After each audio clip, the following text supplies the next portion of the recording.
The Canadian government introduces the accelerator plan for new housing, or is it all just the same and nonsense and noise? Well, this is things we talk about with our good friend and mortgage broker, Mr. Dion Beg, right after this.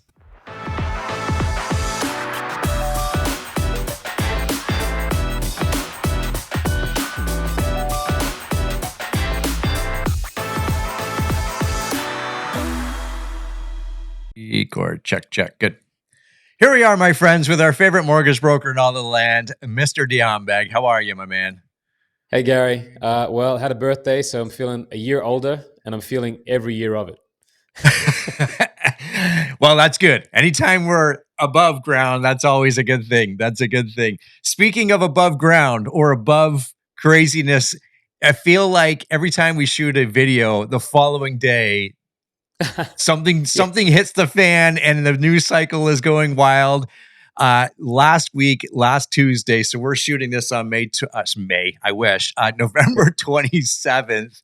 Yes. And then previously in the last week, we had the Canadian government with a big announcement or a number of announcements come out with a whole bunch of stuff that affects every homeowner and future homeowner in Canada. Let's talk about that.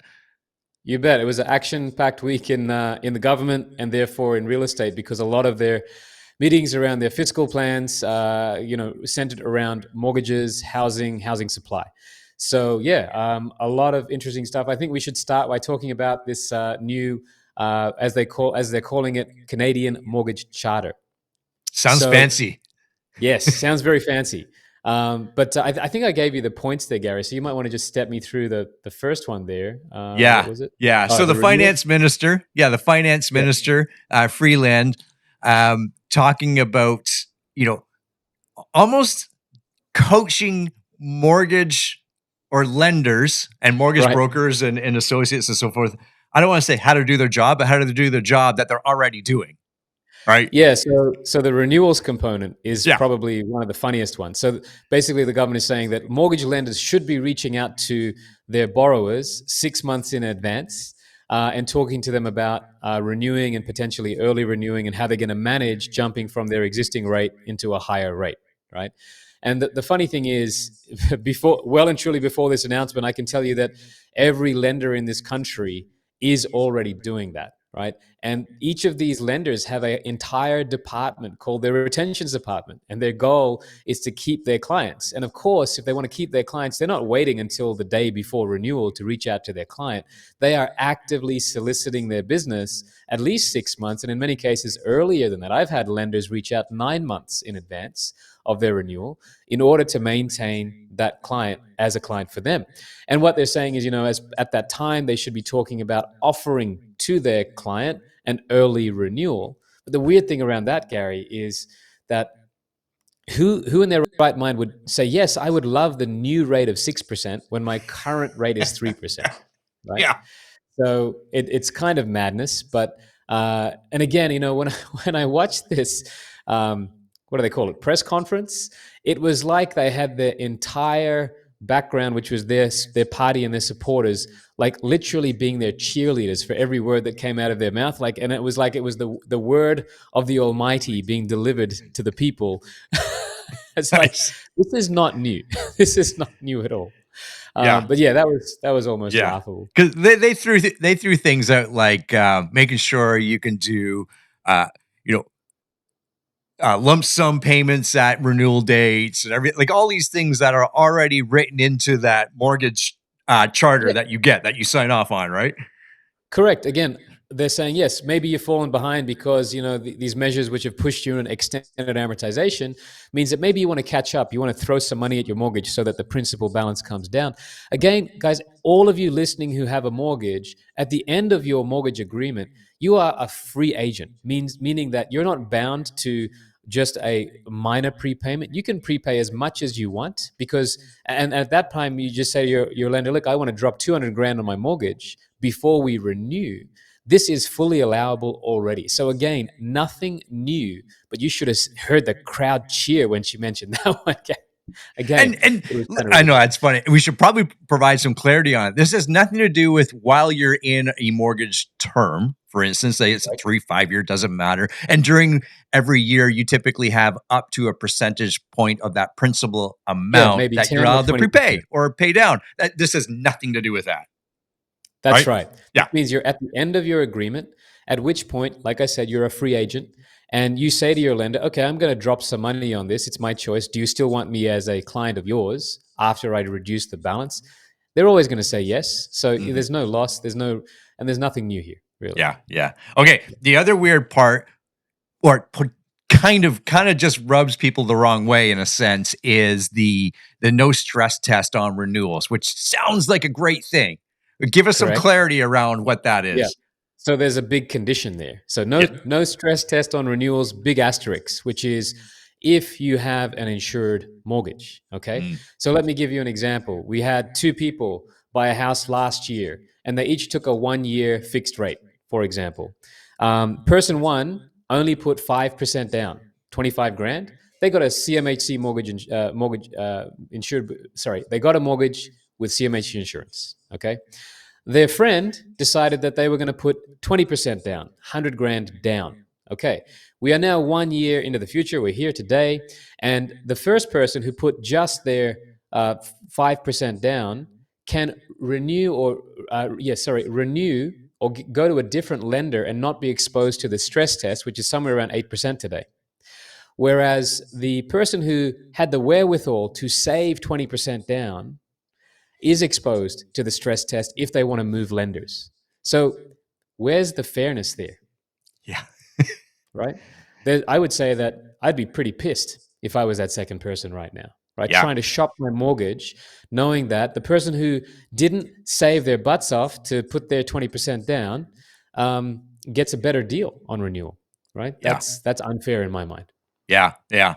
It, Mm. it's it it's all what government or elected officials are great at is using words and phrases, right? What we need to do and what we're doing here is kind of peeling that onion away. And not to say we're looking at all the details, but there's some big pieces of the puzzle that need to be answered for your majority of homeowners here in Canada. Okay, moving on. Yep. We talked Sure. about this a couple of weeks ago. I don't know if it Yep. was the last week or the week before, but the crackdown on short-term rentals. I know the mortgage industry was talking about it to the government, and Right. and lo and behold, the government has come out and said, Right, exactly that. That they're going to be targeting Airbnb type of rentals in areas that are not zoned for that type of rental. So they're already doing this, no doubt.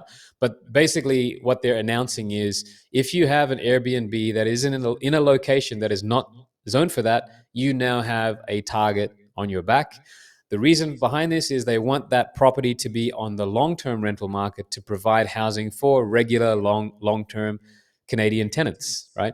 And I think that does make sense. I think that there's a bunch of people out there who, again, all they've done is go where the market has told them to go, right? You're going to make "Yeah, more money there. So why wouldn't you not go there, right? But now if there's a very big disincentive and or penalties for you to operate that in an area that's not zoned for that, then that may have people rethink.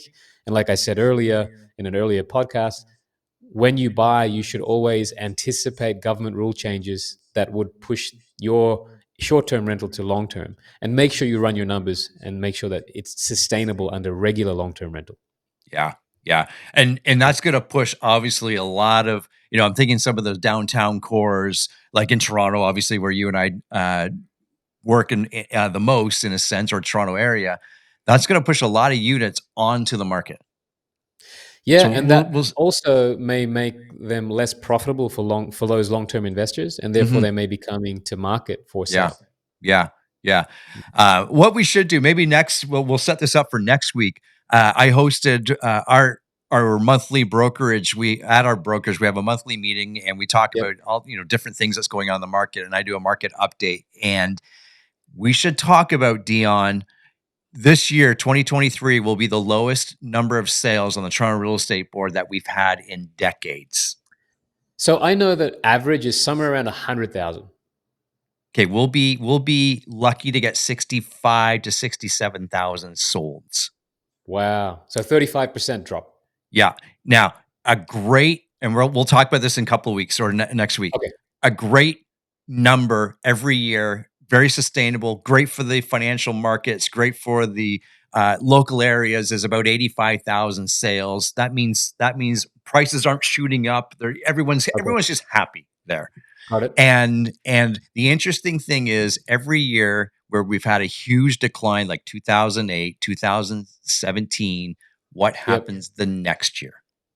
So I that's bet it's that. none. We'll leave that. We'll leave that as a Okay. little drop. That's the All right. interesting piece. Okay, so moving on. Moving on. Yep. Government's also said, incentivizing the new housing supply, so generating funds to help you, as you mentioned off camera, the Madamies of the world. Talk to us just briefly about what they're doing there. Yeah, so basically the government have an existing what they call Housing Accelerator Fund, which was funded with $4 billion of federal money.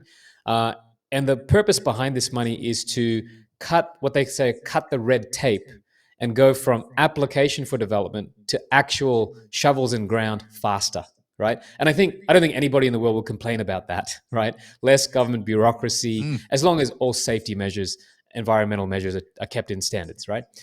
So that's a great thing. So they've added an extra, 25% to their existing 4 billion. Now it's at $5 billion. So that's a good thing. And they're basically targeting. I see here 9 cities, and I saw offline there cities like London and Vaughan and others who are benefiting from this, so that they can actually get thousands of homes built, which will then be available for sale to the Canadian public faster. And the question there is it going to be cheaper? I don't necessarily think so, Gary. It's just going to be sent to the market faster, right? yeah. More supply. And we need that, right? Now, but they're talking about helping these municipalities get about 100,000 extra housing units to the market over the next 5 years. So it's about 20,000 a year. And again, you and I have looked at the CMHC numbers, which have said we need an extra 500,000 housing units a year every year, sorry, between now and 2030, then over the next 7 years. And we've only ever been building at a rate of around 250,000. So we're building at 250. We need an exact another 250 on top of that. And all this is going to be doing is adding about an extra 20,000 per year.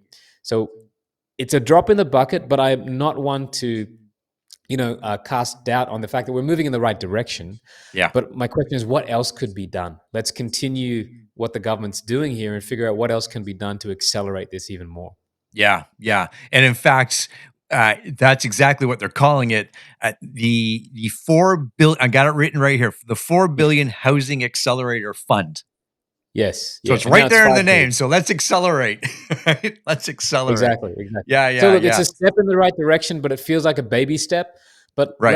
let's not criticize it too much. Let's just hope that there's more behind it. Yeah, we're going to do this real fast here. I'm not going to go through it, but if you wanted to read what the government's doing, and I'll drop it in the show notes, here's the actual budget.canada.ca website. And this talks about what Dean and I are talking about in specific here, but this gives you all the information, and we'll drop that in the link. But don't, what do I want to say here? Read it, digest it, and know that it is a drop or a step in the right direction. I like Dion's question. What else can we be doing? Right. Yeah. Okay. So one of the neat things here that you brought to my attention, we all have like the first time home buyers, like the RSP fund and things like that. And there's different perks that first time home buyers get. But something the government launched not too long ago is the tax-free. I gotta read it because I'll always say it wrong. It's a first Tax-free first home savings account. There's actually some correct. pretty good things coming out of this. Yeah, so this was introduced earlier this year, okay? And before I explain this, let me explain the two vehicles that people were using prior to this, okay? One was the RRSP. So as many of you listening probably already know, you can actually access your retirement savings plan in order to, access the funds for down payment on a property, on your first home in most cases. That the number there is $35,000. So if you're listening today, you've got 35 grand in your RRSP, then you can access that and use it as down payment on a property. as you probably know, when you make a contribution to your RRSP, and let's keep it simple. Let's say you make 100 grand a year and you contribute $10,000 to your RRSP that year, then you get a $10,000 tax deduction. That means you don't pay income tax on 100 grand, you pay income tax on 90,000. And by depositing that 10 grand into your RRSP, you might be lucky enough to receive a tax rebate at tax time of maybe $4,000 or $5,000. Okay, something in that range.